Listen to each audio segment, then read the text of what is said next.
Well, everyone, welcome back to another special session here for AHEA 2021. For such a time as this, press on. Well, today's session is brought to you by History Alive, and I'm rather familiar with History Alive because it's me. Yes, we teach history, science, geography in person and online, both here in Alberta and around the world. If you're looking for a fun way to add some hands-on learning in a group learning environment, and whether you live in the capital region or all the way south through Calgary, we would love to have you join us. Fun, games, crafts, activities, age groups for children and teens. Check us out in the link below. Well, I'm super excited because today we get to do a home educating panel. And that panel is asking the big question that every new homeschooler has. Home educating, where do I start? What do I do? How do I do this crazy way of learning? Well, join Shauna Sundell, Executive Director of AHEA, and a couple of special guests as they explore exactly that. The amount of experience that is represented on this panel is absolutely staggering, and I hope you enjoy. Thank you for taking the time to join me and a couple of special guests to a panel on home educating. Where do you start? My name is Shauna Sundell, and as the Executive Director of AHEA, I am pleased to be hosting this session for our AHEA 2021 convention, themed for such a time as this. And now, the first ever digital edition, we press on. We're so happy that you could join us. We anticipate doing this live, of course, and meeting so many parents like yourself who are new to the home education field. But you've likely already taken the plunge or at least dipped a toe into the water. So let us introduce ourselves and we'll have a cup of coffee together and chat about things that are good to know about home education in general and starting out. As I said, I work for AHEA, and that stands for the Alberta Home Education Association. I have the pleasure of representing AHEA families to the government and to other groups within the province of Alberta. I have two children that started out in the public school system. They left after finishing grades 3 and 5, and we've now been educating for 7 years. Let me introduce you to Andre Verhoek, who is the chair of the AHEA board. Andre, would you like to tell us a little bit about yourself? Hi, I'm Andre, and I've been homeschooling or home educating for 15 years. My two older daughters were also in the public school, so we pulled them out when they were in grade 4 and grade 6. And then my younger two have never been to school. So have experience with kids not going to school at all and some being in the public school before they started homeschooling. This is probably my last year of homeschooling. My last one is technically in grade 12. She might do an extra year if she wants to do a bit more studying, but she's not sure yet. So this is where we are. Great, thank you. I'd also like to introduce Andrea Vaughkamp, and Andrea is another homeschooling mom and the president of the Homeschool Christian Fellowship, which is actually the group that started AHEA 35 years ago. So Andrea, why don't you tell us a little bit more about yourself? Thanks, Shauna. So my family has been homeschooling for 8 years, or we're heading into our 8th. My children started off in a private church-run school that my husband and I both went to as well. So we sent our oldest two there, my oldest until grade 3, and my youngest just did my second one just did kindergarten there. And then, like Andre, my two youngest have never been to school. So, and yeah, we were just intrigued by homeschooling and decided to give it a try and never looked back. Well, I think that lots of moms like us, especially if you've started out in a different system, like the public school system or a private school, or even if you're just thinking of home educating straight off of the bat, wonder, am I qualified to home educate my children? What do you guys think about that to start with? Am I qualified? I think that that's a very natural thing to wonder, especially if you weren't necessarily a strong school student yourself, or a strong graduate, or that you went to post-secondary. I think it's it's a common worry, but I think it's one that if you analyze the differences between what a school does and what your home does, I think it's pretty easily answered when you realize that you're the one who understands your child the best, and you're the one who has experience with your child. You're the one who's been with them their entire life. So I haven't found that it's held us back at all. I think my family is a personal testimony to that. I have limited college experience, like I graduated college, but in nothing that would have been applicable to what my kids are doing right now. In fact, none of them have any of the same interests that I have. So yeah, my post-secondary is useless for teaching them. And it really just comes down to who has the love and devotion to the child and who's willing to do the legwork to figure out what needs to be done. If it's something you can't teach, there are tutors, there are helpers, there are unlimited resources. And if my children were just restricted to what a teacher could teach, or just restricted to what I personally know, then they would maybe be limited, but they're not at all. Because you're the one that has the love and devotion to seek out the opportunities that they want. Yeah, it's amazing how even in any system that you look at, even the public system, they know that parental involvement really does make the difference in their students' success. And so taking that and multiplying it by full-time with a parent that's teaching them, or supervising, an alternative that's providing the education that the parent wants to have, makes all the difference in a home education child's education journey, right? Andre, tell us a little bit about your perspective on being qualified to teach your children.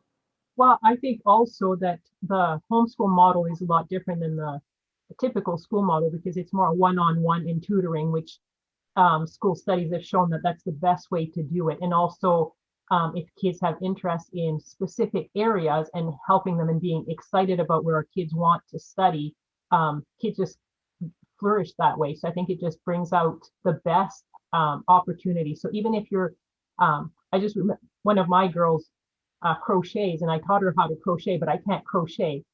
So she knows, and she crochets really well, but just being able to teach her a little bit, and then teach her how to read and how to read a pattern, and now she just goes much further than what I can do. So it's just kind of neat that we can teach them certain things, and if we can teach them to read and write, I think the world is just open to them to do lots of different things.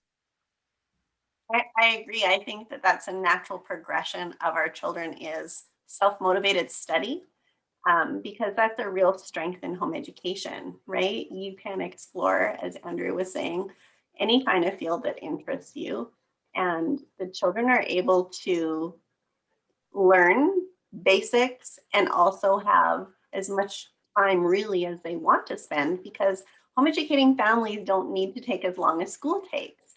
Like, how much time, when someone's starting out, let's say at the elementary level, how much time do you figure you would need to spend with a student or with your child, right, to accomplish the same amount of work that is accomplished in a day at public school?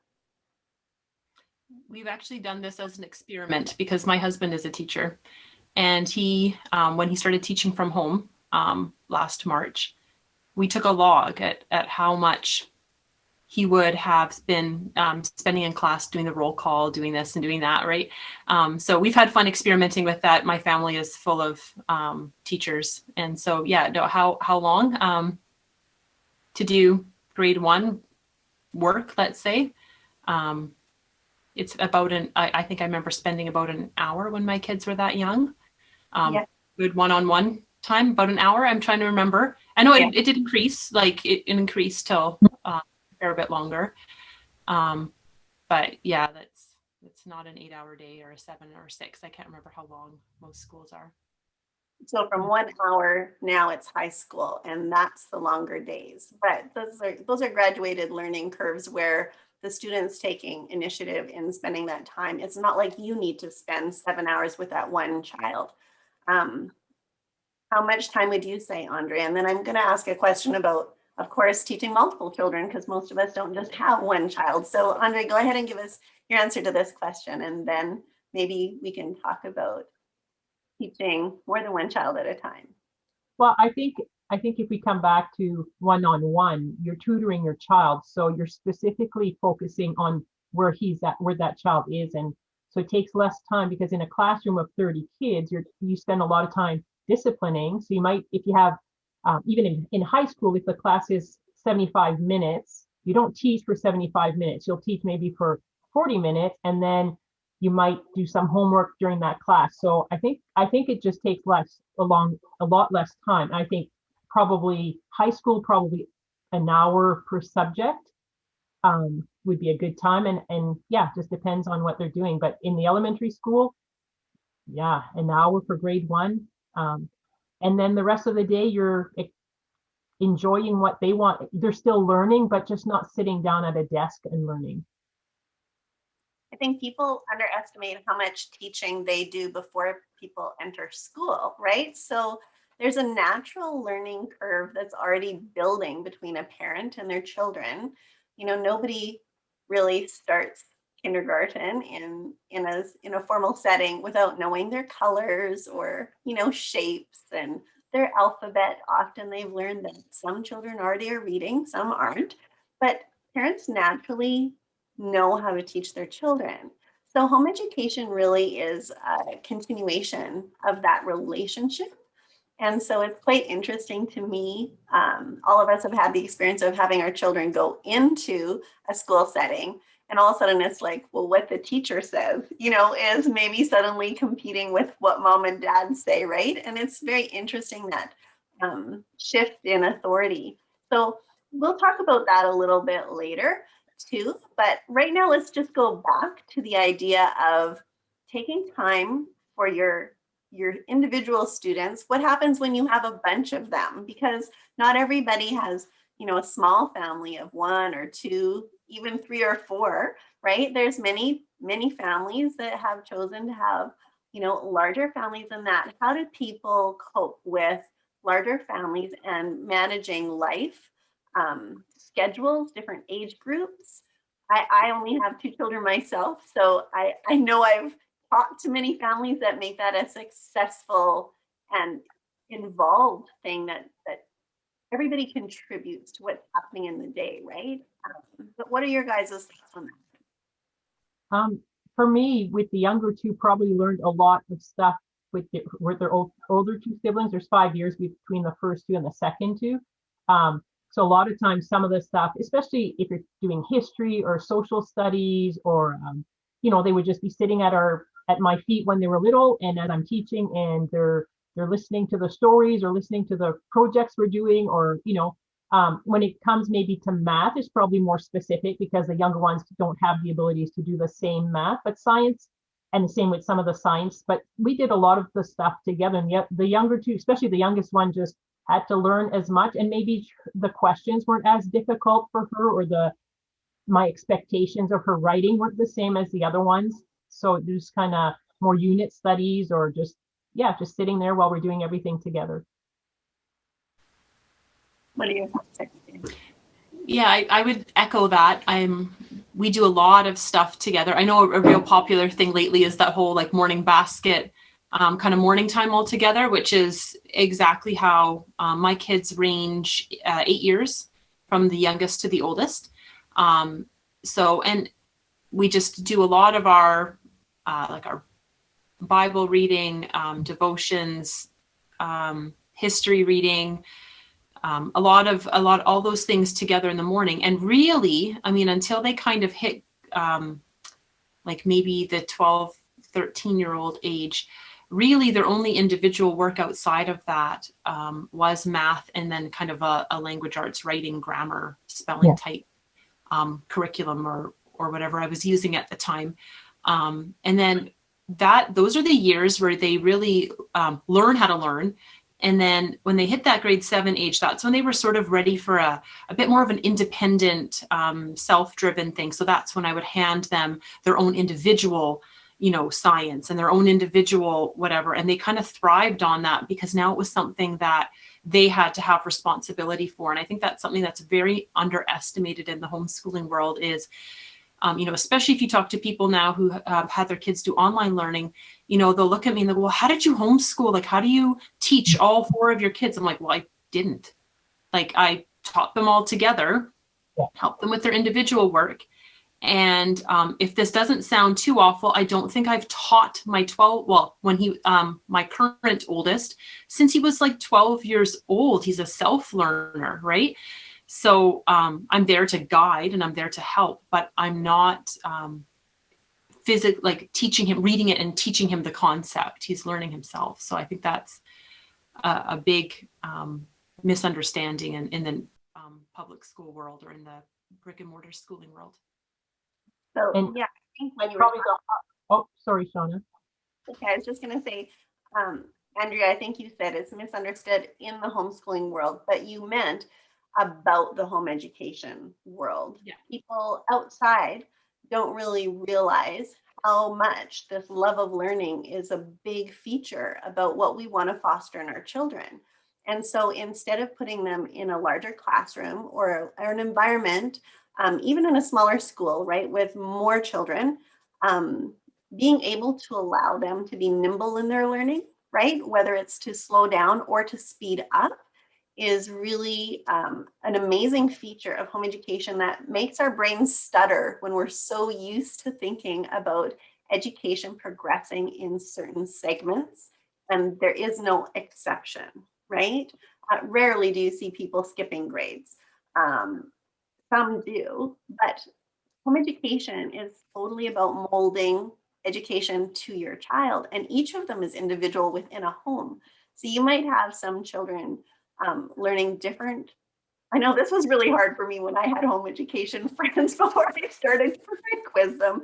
And you know who you are if you're listening, but I'd quiz them and say, what's your plan? Or how do you do that, right? So really, it's quite easy, I think, for having some of your children that are younger come up and do grade work or similar work to some of the other age levels that are close, because really it's topical. It's not grade driven at all, right? So if you're moving through even maths and sciences, English, they can be working at different levels. But if you have children that aren't too far apart, right? And so being a couple years apart, or they have aptitude because they have been learning at your knee for a long time.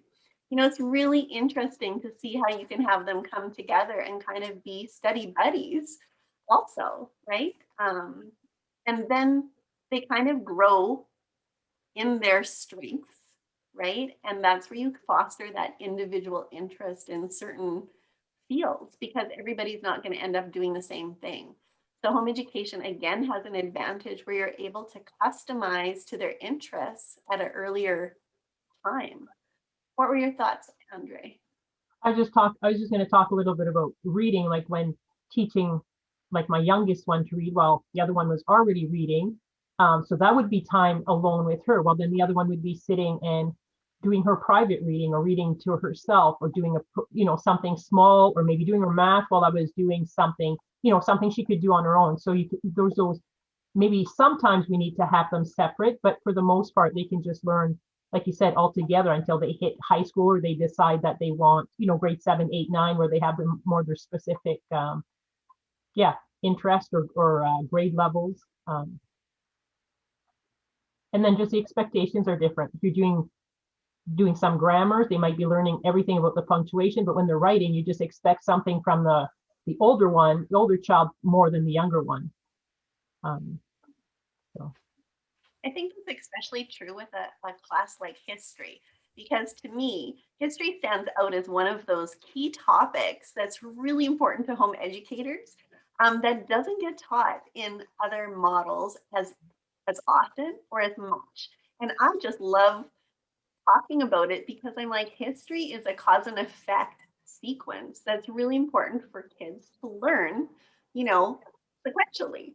And when we do social studies in school, it's taking a small segment and it's often packed with opinions about the segment, but children and adults alike have failed to see the consistency of what happens.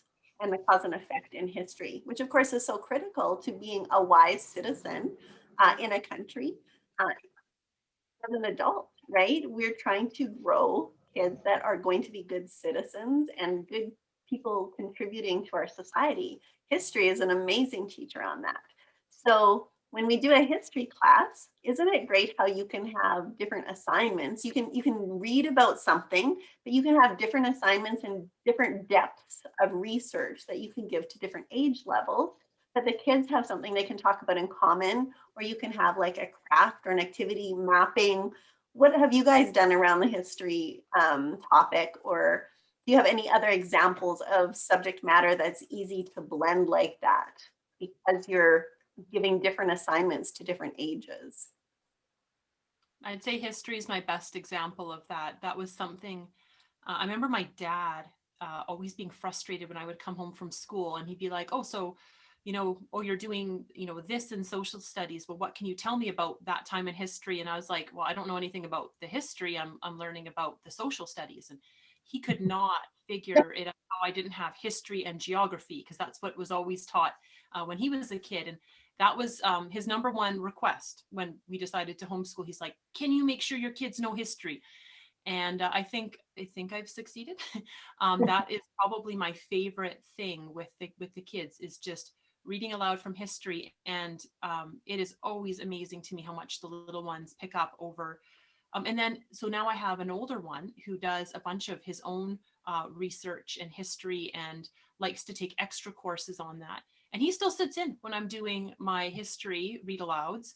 And what does he add? He adds the extra information that I have no idea about. He'll add why that happened, or what led up to that, or then this caused this, and give more of a historical context to it. So absolutely, history is my number one example of how multi-level learning is extremely successful and easy, and does not need to be difficult at all. I would probably say science also, especially in the lower grades, up to grade 7, 8, 9, just because, again, it's topical. So it can be a topic that you're researching, and doing together. We did a lot, my younger two did a lot of, science together. So they're 2.5 years apart. So it's 3 school grades apart if you want. But the younger one just sat and sometimes goes, I don't get it. It's like, well, that's okay. Just listen. You're too young, you may not get everything what we're talking about, but pick whatever you can get. Whatever you get is worth it right now, and then we'll learn it again later on, and then you can get more out of it the next time. So yeah, I think that's something, again, it's kind of fun to look at the Alberta Program of Studies sometimes, because I remember in my second year of homeschooling, I was so stressed out that I wasn't teaching enough science to all the kids. And my husband happened to have taught elementary science in the past. And he's like, have you ever read the Alberta Program of Studies? Do you know how many times they teach rocks? Do you know how many times they teach this concept? And I told him what we did that afternoon. And he's like, you just covered about 3 weeks worth, like the entire unit for that year of plants and trees in this one afternoon. So it's sometimes a little bit of a confidence booster to realize that very little formal, it's all formative, like it's all foundational science that's taught in elementary and schools. Really, grade 7 is where they start to do a little bit more of the mastery learning, but not even then in schools. All the elementary like K to 6 is all just very basic stuff that if you have an interested child, they will pick it up just reading a book. So that took a lot of pressure off. It's so secular because it's repetitive teaching. They expect them to forget from year to year. And how much of the learning that we can do around science or math can be organized around play? Not to say that home education is, some people do think that. They're like, well, just play all day and that's all you do. There's a balance, isn't there, between like teaching a concept and then the application of the concept. So do you guys want to share some thoughts about how you can incorporate field trips or what appears to be play but is actually learning for your children? I'm a big fan of I can't remember where I heard the term, but like strewing, where you just kind of, you're like, oh, I'd like to teach this concept in science, or this seems like fun. And you just kind of like leave books around, or I would leave like, if we were getting into birds, I would leave like bird books around, or like binoculars, or like feathers, or whatever, just leave it around and the kids figure it out. And um, so that's, and then just taking them out and walking and looking and exploring together. You don't have to be an expert before you teach your children something. You can learn with them. So that's definitely something I've done with that. Just Such a opening key, doors. I think that's such a key concept in learning alongside your child. Um, Parents often think, well, if I don't have an expertise in this field, how can I possibly teach my children? And it's interesting how we go from confident that we can teach our children before they start school to incredibly insecure about being able to teach things that we obviously probably graduated from high school at least with, right? Maybe not, but most people have either gone through some schooling, have their high school, have post-secondary, and they're very unsure. And it's interesting because if you could learn it, so can your kids. And if they can learn it, so can you, right? And so, like we can say, our children can learn together. Parents are often better equipped than they think. So I'm just going to take a second and show our audience with us a picture of a study that I happen to have here on screen.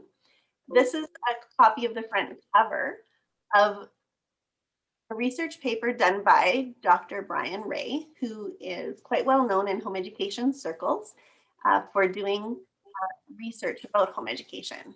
I'm probably repeating myself as I say that. I wanted to show you this one clip of his, and it talks about the value or the necessity of the mom's home education and how that relates to their child's learning. So let's just read this together. Does parent education level predict student achievement? Home education students whose parents are high school graduates with no additional formal education are scoring well above the national average on achievement tests. On the other hand, public school students with similarly educated parents score below the national average. Now, this is from 2009, and it is American, but Canadian studies mirror this experience. And so it says the national percentile ranking average. And so here at 50% is the public school students. And if you'll allow me, you'll see that parents with less than a high school education have their children performing at 83% on a basic battery of score tests. High school graduated parents have their children at 80. Some education after high school is 84%, and graduated college have 88%.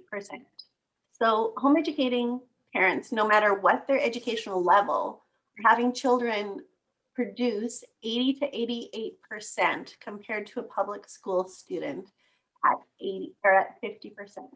I thought that was quite telling and very helpful as a parent when you think, can I home educate? The resounding answer is yes, you can. Also, the answer is just as loud as everybody does it differently. I remember talking to my friends and interviewing them saying, well, what do you do? And what do you do? And the answer is what my home education experience was never going to be just like theirs. To all the people that are listening to our little chat here about this today, your education experience is going to be unique to you. And that's one of the first lessons, education lessons that you as a parent will learn. Home education makes you learn a lot more than your children, especially to start out with. One of the first things we have to do is realize that we're capable of doing it and that it doesn't have to look exactly the same. And once we realize that, and we realize that we have control over not only content, but timing, right? The ability to be able to flex with your child's needs or learning environments, Right now this year, that's a very valuable tool also for parents to be able to move their child's learning if they're having a hard day, right? Or if there's something that's come up, you can adjust their learning schedule to accommodate those things. And so not having to be a slave to somebody else's schedule is a wonderful thing. Being able to incorporate your family's life, your both parents, right? If the father's working or the mother's working, both parents can teach different things. If you have a dad that's really great at science and math, that can be taught in the evening. Everything doesn't have to be done between 9 and 3, which is something we kind of struggle to stop doing, but it's true. You can do it at different times. You can do reading before bed, right? And that counts as you would read all day. So it's just really exciting when parents figure out that they have a lot more ability to control what's going on. Let's shift our questions a little bit. Parents want to know, when can I start home educating? So we've all talked about us starting home educating after our child has been in public school. Let's talk a little bit about parents who start from the very beginning and with some of the advantages that has if your child hasn't been in the public school system. And what things would we want to talk about to parents who have been in the public school system up until now, no matter what age their kids are? Go ahead. What do you have to say about that, Andre? When can you start homeschooling? Is that what you're asking me? Anytime. You can start middle of the year, you can start right away. And I would suggest, if you're thinking about it, just start. Jump in with both feet and go for it. I would echo that. We held off to finish off the school year. And I don't know that that was a wise decision, especially since the school knew that we were going to be pulling out. So I don't think that that was a wise decision to keep going.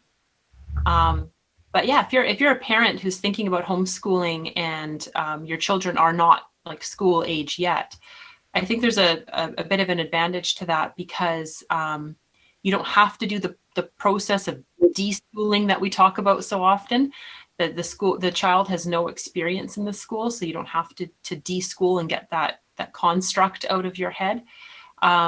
Kindergarten, I mean, it's not mandatory in public schools either, but for some reason in our heads it all is. So you don't have to send your kid to kindergarten. You don't have to start formal schooling when your child reaches 5 years old. You can delay. There's some great books and great research on delaying like formal learning until they're 6, 7 years old. So there's some definite advantages to if you're thinking about homeschooling and your children are not school age. Yeah, for sure. I don't know if you have any thoughts about once your child is in school, if there's anything else, Andre, that you have. I would just say the same thing. We started when our girls were, the first two were finished grade 4 and 6. At Christmas, I was about to pull them out, and my husband said, you have to finish. I was also at the time teaching at the school, so I don't think it would have been good for me to just quit, but it was kind of difficult. So we finished and we started, and no regrets. It was hard to transition. It was a lot easier with the younger two. Yeah. Yeah, it's really interesting when you start a little bit later. I think it also affects how you start to plug into the home education community, right? So I want to talk about that a little bit more later, because there's kind of different ways that you plug into the home education community. And when you start home educating, it's really great if you have people that you that home educate already, that you can ask questions of. I think that AHEA parents actually really excel in this area, because usually they've already talked to their friends, or if somebody's interested, they're able to provide a lot of information. We have a lot of in the know parents, right? And so it's an important distinction, because home education representation done by AHEA is for parents at a provincial level. We aren't your local support group, and we'll talk about that in a little bit too. But what we do is represent the interest of home educating families to the government and to other interested parties. And so we, as a group or as an organization, really see the value of those personal relationships that people have that encourage parents as they go through their day-to-day experience home educating, being with friends or support groups, so that you have people that can share experiences. Homeschooling's not always easy every day. Maybe we should talk a little bit about the fact that it's not that perfect rosy glow. Moms, I think, have this expectation just like a new baby, and you think, you know, nursing your baby is going to have that moon glow shining on them in your white nightgown, and it's all just going to be like that. And then they have a bad day and it's stressful because they think nobody else has a hard day. Or what happens when your day is like discipline, like you're trying to address a character issue with your child, and it ends up setting aside your homework or your teaching plans because you're addressing a character thing. Is that just as important for your child to learn as bookwork? Absolutely. I think when you're A-type, you struggle with this a little bit more. I think some people love the homeschooling world because it can be so freeing, and it can be very, you know, rabbit trails and pursue interests. For I'll just speak personally here, for A-type personalities, it can be a little bit more difficult to be, you know, okay, lay aside the expectation, lay aside the book work to work on a character trait, but it's absolutely necessary to do that in order to make, like, to pave the way for it being easier later on. So definitely lay aside the book work to work on character, but maybe make the book work part of the character training. I've done that too, right? If the issue was attitude or yeah, just that their heart wasn't in the right place. I've used the schoolwork to work on that bad habit or that character trait that needs work. Do you have thoughts on that, Andre? Yeah, I would probably say the same thing. Building character is as important as book work. So yeah, I don't have too much more to add. Yeah, and definitely the one thing that was told to me repeatedly when we started homeschooling, it's almost like it's pounded in so much in the literature and in the homeschooling world that I was starting to get a little bit concerned, because it always said, like, oh, if you have, you know, a bad day, just take the day off and just have a relaxing day with the kids. And I understand the sentiment and I appreciate the idea, but it never said what to do afterwards. It was always like, oh, if you're having a bad day, you know, just take the day off, go out for ice cream, build relationships with your kids. And I thought, well, that's great, but what about the next day? If they don't ever, you know, I think I was reading a Sarah Mackenzie, I think that's her name, book, the Teaching from Rest book. And she said, well, at one point I am going to want to finish that math lesson. So yes, it was difficult today and there was tears over it today, but at one point we are going to have to address that. So that's part of maybe the rosy glow that we give to homeschooling, that, oh, when the day gets hard, it's okay, you can just take it off and build relationships. But at some point we do actually still get back to that work. So maybe that's you know, kind of revealing part of the false illusion of the rosy glow. We do still get back and work on things. Absolutely.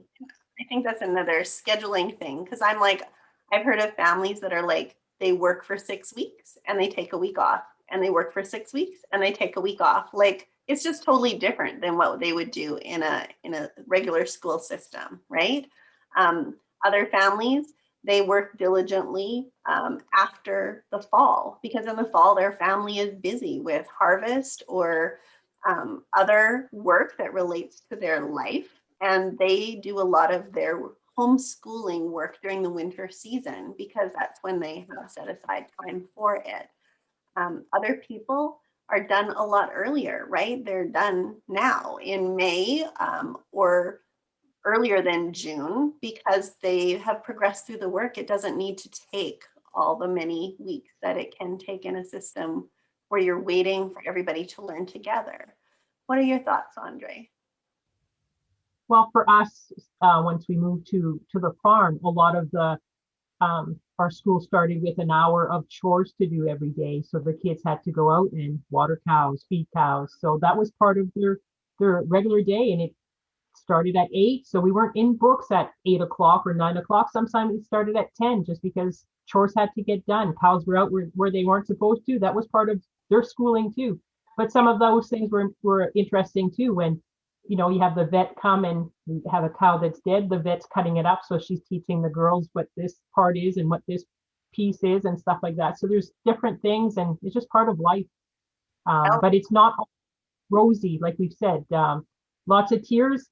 I love math, and none of my girls like math, and I've made all of them cry over math, and it's like, and they joke about it now as adults. It's like, yeah, and they still don't like math, but I like it better now when it's more applicable. But yeah, it's part of life, and it was part of building the character. Um, you know, Not just going, well, let's go for coffee. No, we need to deal with what's the problem. Is there an attitude problem or is it a math problem? Because those are two different things. good. Okay. Um, we are having so much fun. Like we've got some serious questions to get through. So I'm going to ask you guys a few little things about when we want to begin. Some of the things that people need to know are home education definitions and what do things mean. So let's talk about what is parent directed versus teacher directed and shared responsibility. Who wants to tackle that? I can do that if you'd like. Sure. Yeah, so that's a pretty common thing. Generally, when a child is learning at home, everyone just calls that homeschooling, but they're different things. There's parent-directed homeschooling, and that falls under the Home Education Act. So different. But oftentimes, if a child is in school and then opts to do,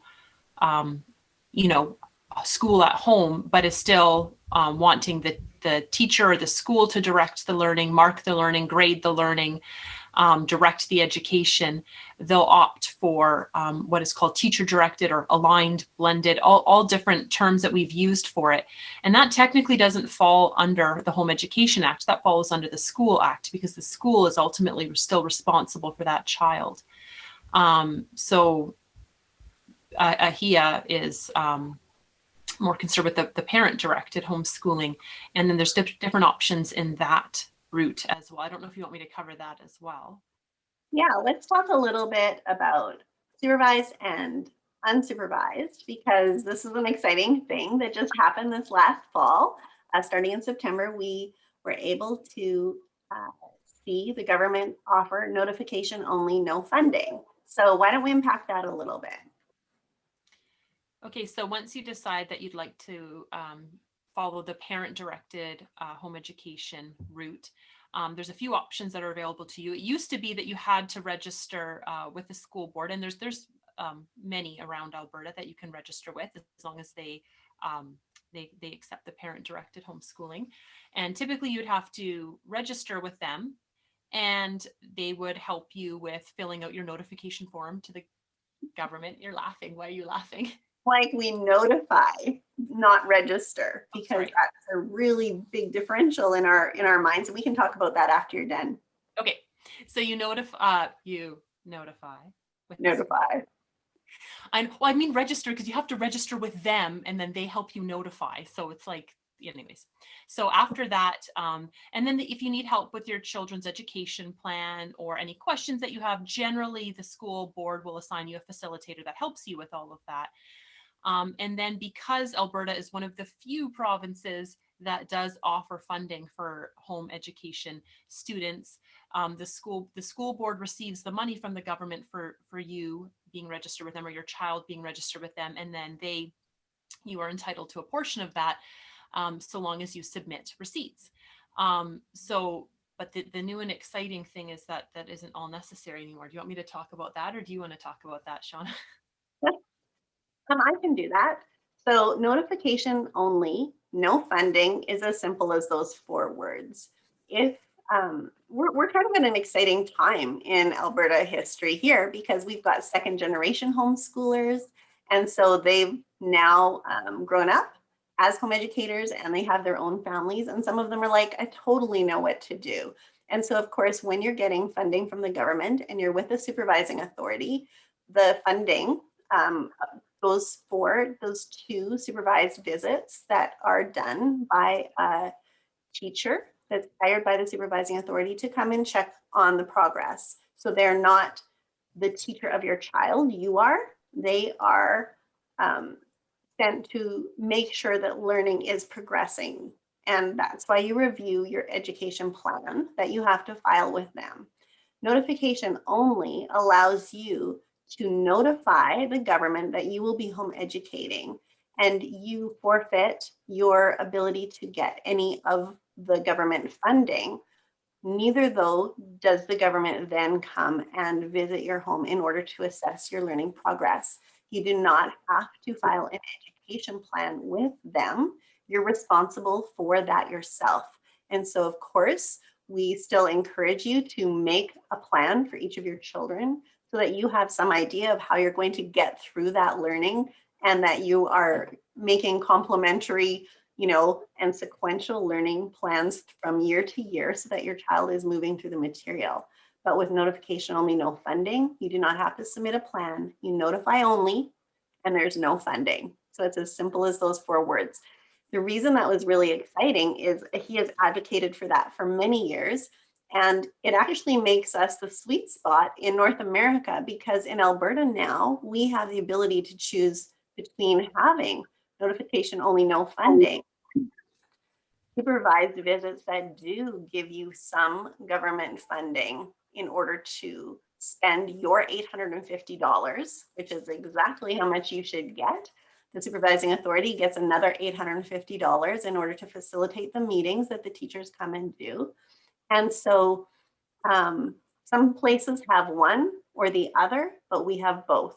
And so if you're considering home education, you are blessed with, again, the parental right to choose what suits your family best. And AHEA supports you in your choice. They have benefits, each of them, and you really have to just decide what is a good fit for you and your family. And so the other choice, like Andrea was saying about choosing the Alberta Program of Studies or the Schedule of Learning Outcomes, is a very significant choice that you have to decide on, right? And that will inform your education plan.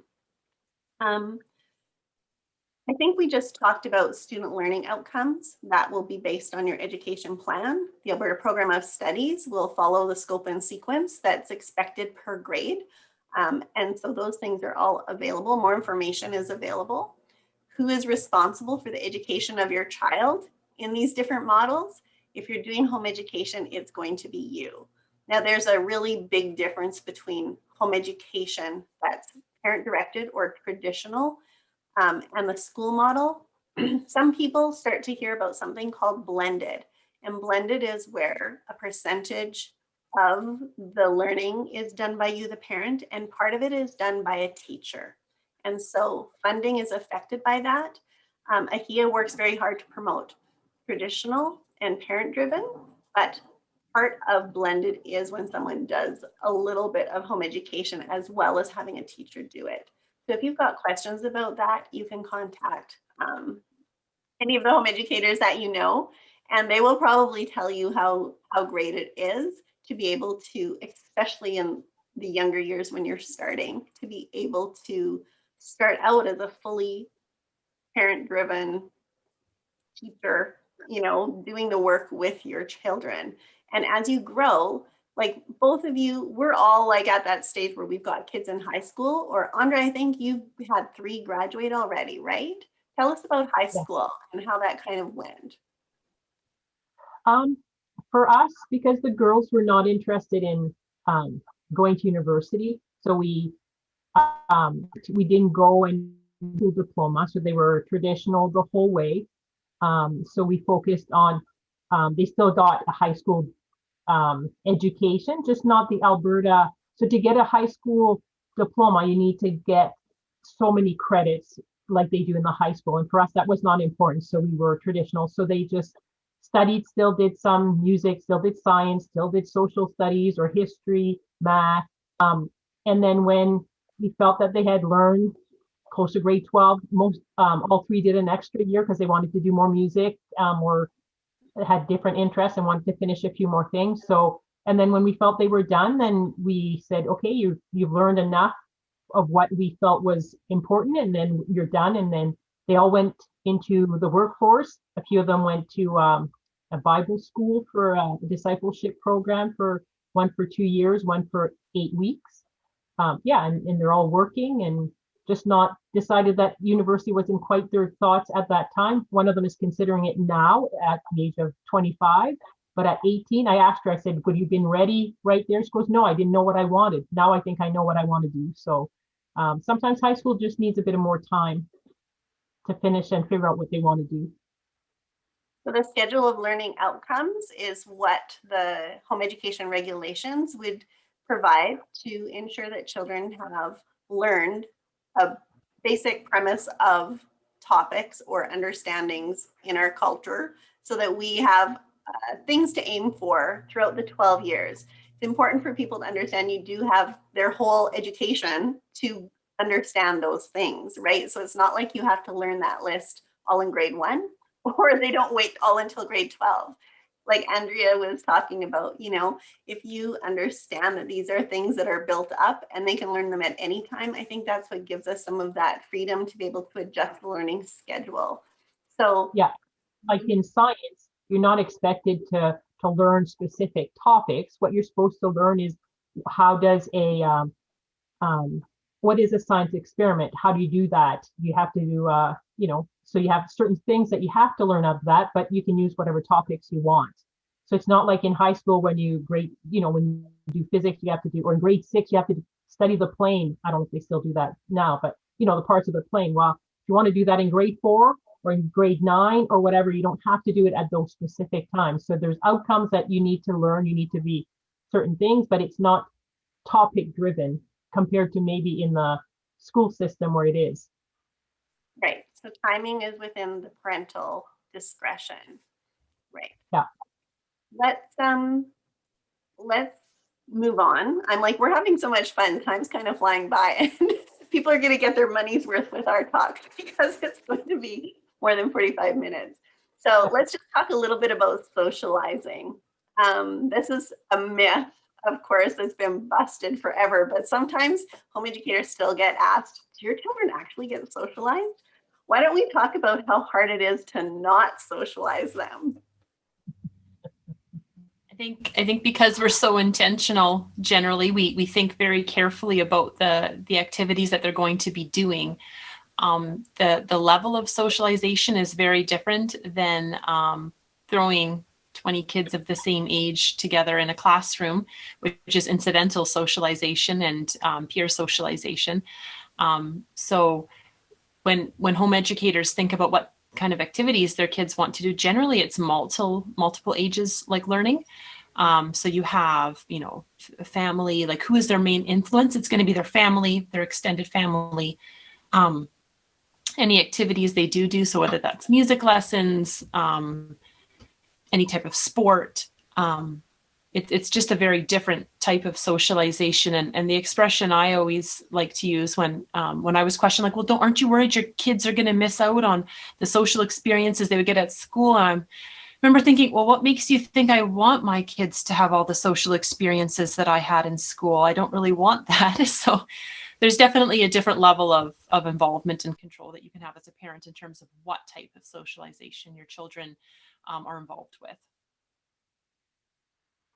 And because our children are not in a bubble, they do go out, they do go shopping, they do part of activities. If you go to church, they're socialized at church. If you go to, if you do swimming lessons, activities, field trips, they're gathered together. If they do any draw, so many activities that are available, sometimes it's hard to decide which one you're going to participate because you could be out all the time. We always laugh that our van was, where we ate sometimes most of our meals, lunch meals, because we're running here and there.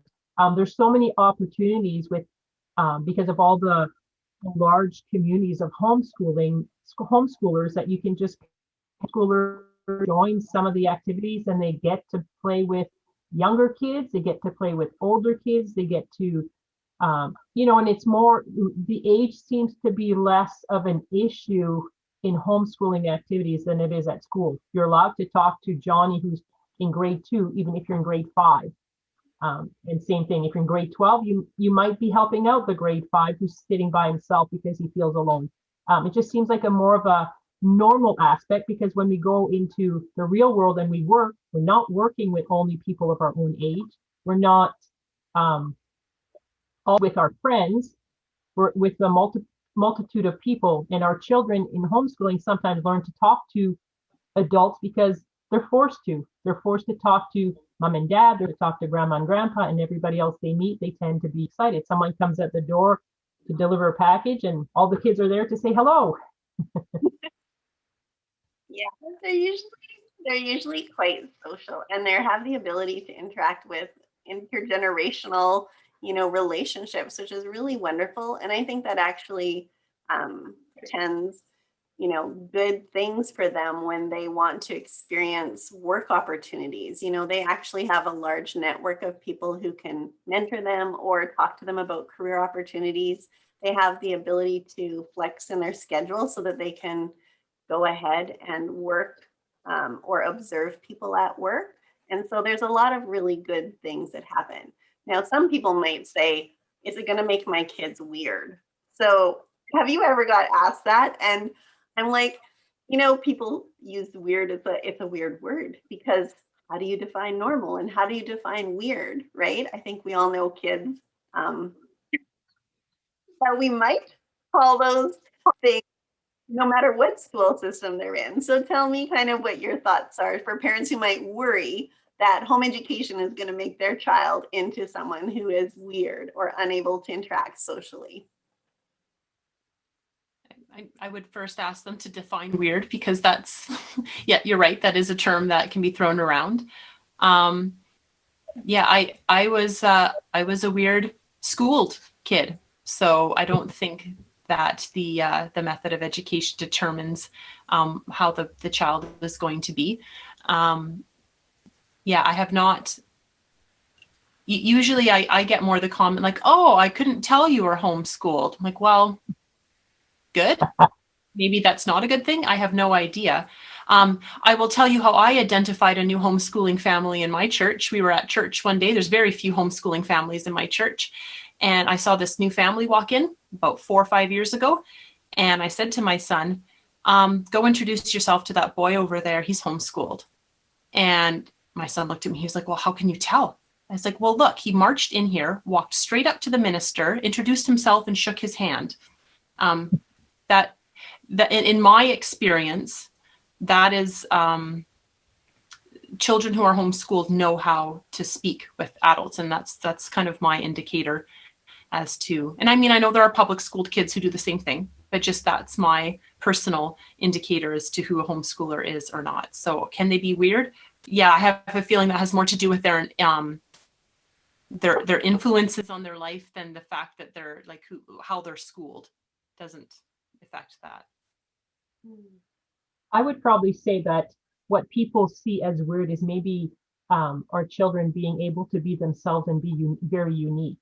My youngest one is very artistic and very unique in how she dresses and how and she's very tall. She's 6'1", a very tall lady, and has never been uncomfortable with being who God created her to be. Even though she's tall, she doesn't, so she doesn't struggle with that because she's been allowed to be herself her whole life. She's been allowed to be unique. She's been allowed to struggle in math and realizing that she's not going to be doing calculus. She's not going to be, but when she does her art, she does beautiful stuff. So because I think, and that's the part that maybe people find weird, because they're not, I think in the school system, because they have to, and they try so much to be like the norm, like everybody else, that sometimes they don't allow they kind of squelch their uniqueness and don't allow themselves to express who they really are. And I think that's maybe what people see families and going, well, they're kind of weird. Yeah, because they're expressing themselves, or just being themselves and being unique. I feel like that's a thing that was really beautiful as my daughter grew up too. I have my oldest as a girl, and I'm like, that confidence that comes from not having the pressure to conform to whatever societal norms are being popularly, you know, projected in school systems, dress, makeup, attitudes, all those things were not really issues because, like you said, she could just be who she wanted to be, right? And I think our son, same thing, right? There's a freedom to not have to conform to something else. And so if that's called weird, I think that maybe anybody who's looking at home education would be, that's kind of what I want for my kid, is to have a child that's comfortable in their own skin and comfortable talking to others. And, truly history is filled with people who were unique, right? And who were able to buck the trend and be able to stand up for something. And so I think that that's a real home education benefit. So now that we have all these unique children and we're all home educating, I just want to touch base on this topic that I brought up a little while before, which is about joining a support group. Because even though we're all very independent and doing things in our homes that are done with a personal touch, and so nobody's is the same, it's still really great to be able to um, connect with other families that home educate, to be able to share experiences, to swap books, to do field trips with. There's so many wonderful things about that. So Andrea, since you're the president of a support group, do you want to tell us a little bit about how you see that just boosting a home education family's experience? Because anybody who's new to home education, especially if they're coming out of a system where they might not know as many people, how do they connect with a support group? And why is it worth their time when they already probably have so many things that they're trying to wrap their heads around with starting home educating? Why is this something that they should prioritize? Well, first of all, the way to find a support group, I mean, AHEA has a list of them on their website, but even asking in the AHEA group, right? Because sometimes there's some that are sort of informal and they kind of pop up, so they may not be listed. So even just asking around if there's a support group, it's great to find a support group that is the type of group that you want. I've noticed some, if they want to call themselves support groups, pop up more because they're looking for people to do activities with, or they're looking for people to do field trips with, or groups that will provide field trips. And that's a different type of support group. So you really have to identify in yourself what you're looking for. I think I was initially looking for that when I started homeschooling, because I was so worried as to how I was going to fill this time with my kids. I realize now that that was a giant myth. So I was looking for a support group that was kind of a bit of both, had some parental support, but also had kids support. And I found a group that I was brought to, which I'm now the president of.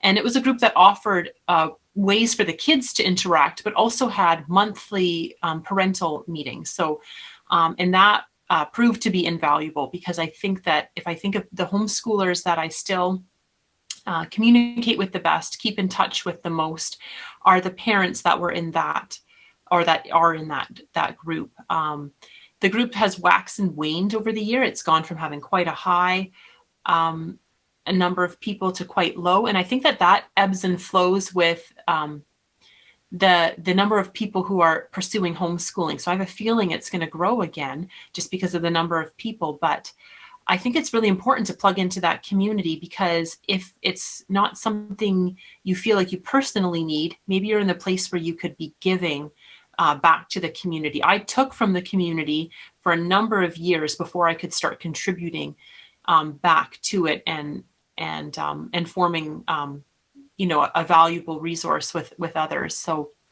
I think it's important to plug into regardless of where you are in your journey, and just pursuing it, asking around, looking for it. And I've seen that done fairly often. So I think people are aware of ways to look for good support groups. I think that's a really important point, talking about, especially when you're starting, that you need to take from someplace, and it's good to spread that around a little bit, right? You might think your family is going to be supporting you, your friends, when they're not home educators themselves. There, of course, is support there sometimes, but they're not going to be understanding the the challenges that you might have.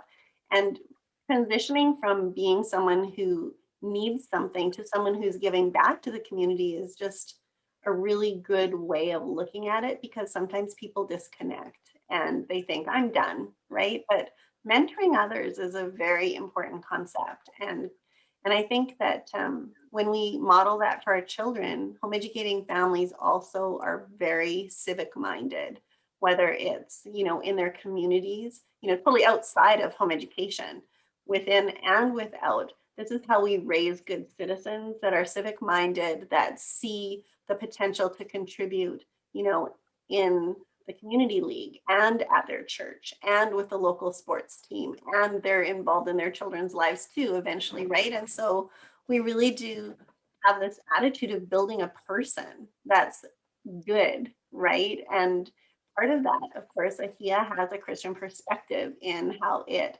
approaches home education. And so we know that having this time to work on our child's character, right, and having the ability to use material that is supportive of a Christian worldview, if you'd like, right? Parents choose what they want to teach their children. And we believe that parents have the right to do that. So whatever your family chooses to do, AHEA advocates for that. But we really do see the value of knowing that we have parental rights because they're God-given parental rights, and we don't ask the government, do parents have the ability to home educate their children? We want the government to acknowledge that this is something that parents do well and excel at, and we're confident in your ability to come alongside your children and to help them learn. And so we have a great perspective in making sure that we respect you, and we want you to know that we believe in you. And there's just, every parent who home educates realize it's not a decision to be taken lightly. And so maybe, we should touch just quickly on the fact that stopping going to a brick and mortar school and doing something from home is not home education. That's called distance learning, right? If your teacher is still teaching your child, or if your child's teacher is still teaching them, that's not home education. It means you've just changed location.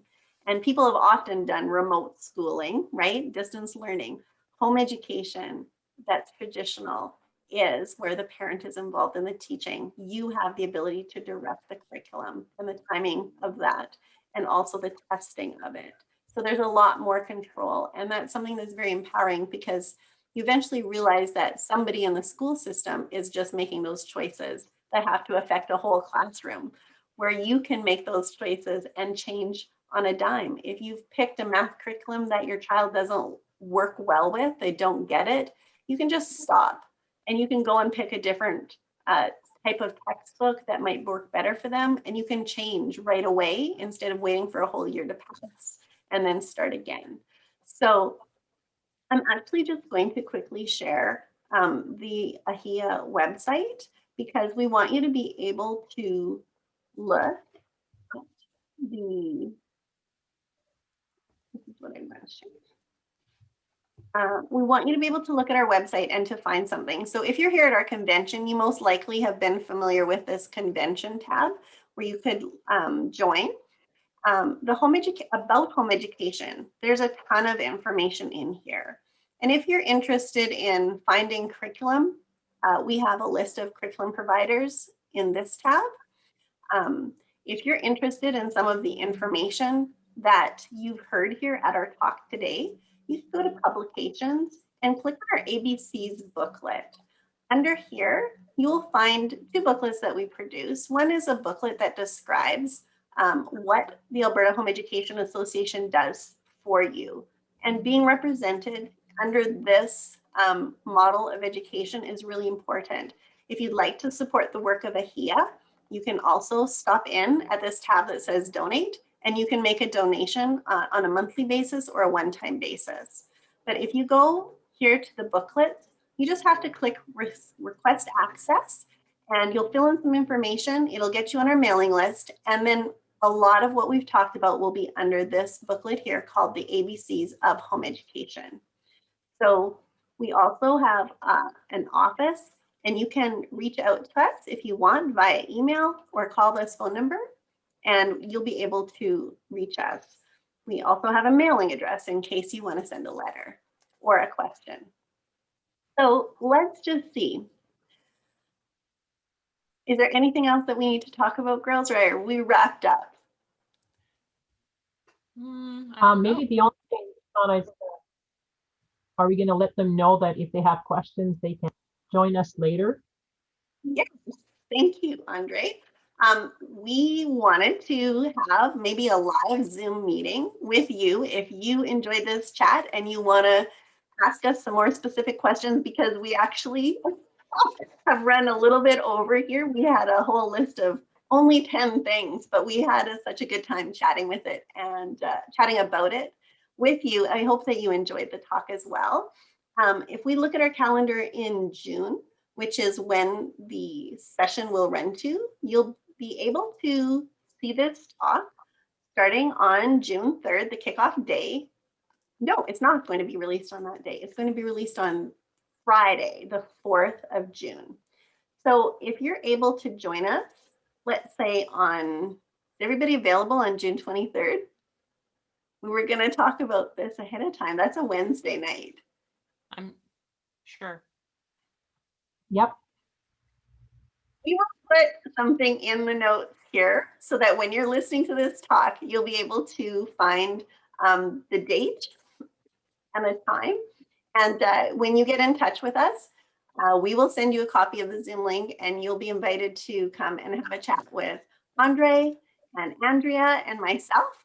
We have a couple other friends that are on the board that will be in the call too, I'm sure, and other families, so that you can connect possibly in your area. Like Andrea said, it's really good to connect with somebody who's local to you. And so we can try to facilitate that.